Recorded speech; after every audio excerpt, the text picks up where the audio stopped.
তথ্যের ভিত্তিতে বুধবার গভীর রাতে অভিযান চালিয়ে বড়সড় সাফল্য পায় যাত্রাপুর থানার পুলিশ। যাত্রাপুর থানার ওসি পার্থনাথ ভৌমিক জানান, থানা এলাকার বাসপুকুর গ্রাম পঞ্চায়েতের মহরম আলী পাড়ার বাসিন্দা আক্তার হোসেনের বাড়িতে অবৈধভাবে নেশাজাতীয় দ্রব্য এবং আগ্নেয়াস্ত্র মজুত রয়েছে। এই খবর পাওয়া মাত্রই ওসি পার্থনাথ ভৌমিকের নেতৃত্বে সাব ইন্সপেক্টর বিজয় চক্রবর্তী, রুমি আক্তার, টিএসআর জওয়ান এবং থানার অন্যান্য পুলিশ কর্মীদের নিয়ে একটি দল নির্দিষ্ট বাড়িতে অভিযান চালায়। রাত প্রায় 3টে নাগাদ তল্লাশি চালিয়ে আক্তার হোসেনের বসতঘর থেকে একটি প্লাস্টিকের ড্রামে রাখা 20 কেজি 500 গ্রাম শুকনো গাঁজা, 20 বোতল এসকপ সিরাপ এবং একটি দেশি বন্দুক উদ্ধার করা হয়।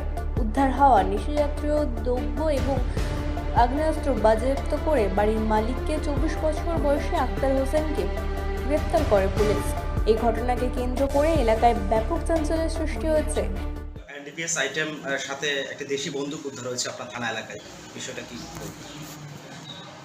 আজকে ভোর 3টার সময় আমাদের কাছে একটা ইনফরমেশন আসে যে কিছু কন্ট্রাব্যান্ড উইথ আর্মস এক জায়গায় স্টোর আছে বাসপুকুর এরিয়াতে। তখন আমরা আমাদের যে অফিসার বিজয় চক্রবর্তী এবং রুমি আক্তার দুইজনকে নিয়ে আমরা একটা রেড করি।